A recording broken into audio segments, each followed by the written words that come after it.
कौन कौन है मैया आपके घर में? घर में तो कोई नहीं है, अभी मैं ही रह रही हूँ सर। बेटा बेटी? हाँ, बेटे भी 2 गुजर गए, मिस्टर भी गुजर गए, उनको तो बहुत साल हो गए।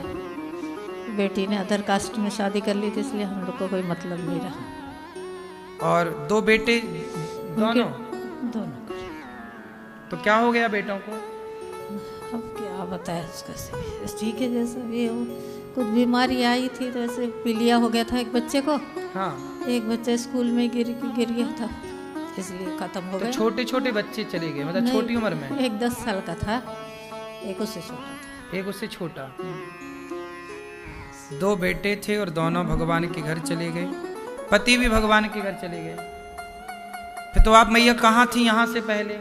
इसके पहले उनके डेथ के बाद माँ के घर में रही, और माँ पिताजी भी खत्म हो गए, तब इसलिए इधर आ गई हूँ आपके शरण पे बेटा। माँ के साथ थी आप?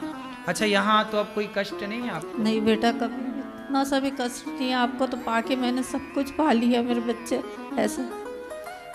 आप यहाँ खुश हैं? बहुत खुश हूँ बेटा। यहाँ कोई तकलीफ तो नहीं होती? नहीं बेटे। पैसे वैसे तो नहीं लिए रहने के आपसे? नहीं, कभी नहीं। खाना पीना यहाँ बराबर मिलता है? बराबर टाइम पे मिलता है बेटा। और दवाइयाँ? दवाइयाँ भी, मेरा भी आंखों का ऑपरेशन हुई है, यही वो है बेटा। अच्छा, आँखों का ऑपरेशन हो गया तो अब दिखने लगा? दिखने लगा है थोड़ा। माताओं का ऑपरेशन भी यहीं होता है, दवाई भी यहीं होती है। बेसहारा माँ है, 2 बेटे थे, भगवान के घर गए, पति भगवान के घर, माँ बाप के घर थी, माँ बाप भी भगवान के घर गए। अब ये मैया यहीं है भगवान के घर में, वृंदावन में, गौरी गोपाल में। किसके सहारे हैं ये माँ? भगवान के और आप सबके। आप सब जो सहयोग करते हो तब जाकर गौरी गोपाल में चूल्हा जलता है, और आप सबके सहयोग से जब यहाँ चूल्हा जलता है तो वृद्ध माँओं के लिए रोटी पकती है। आपके द्वारा माँओं को दवाई मिलती है, आपके सहयोग से ही देखो मैया की आँखों का ऑपरेशन हुआ। आप लोग जो सहयोग करते हैं वही पैसा, जैसे आपने 10 रुपये दिया तो 10 रुपये में 5 रुपये माँओं के भोजन में लग जाएगा, 2 रुपये माँओं के निवास बनाने में, व्यवस्थाओं में लग जाएगा, बचा हुआ पैसा माँओं की दवाई में, माँओं के कपड़े में।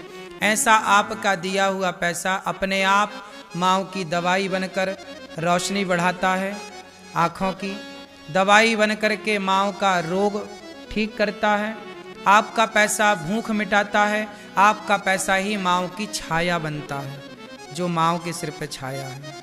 तो आपका पैसा जब तक आपके जेब में है तब तक वो पैसा है, लेकिन जैसे ही वो गौरी गोपाल की सेवाओं से जुड़ा तो वो पैसा दवाई बन जाएगा, वो पैसा छाया बन जाएगा, वो पैसा रोटी बन जाएगा।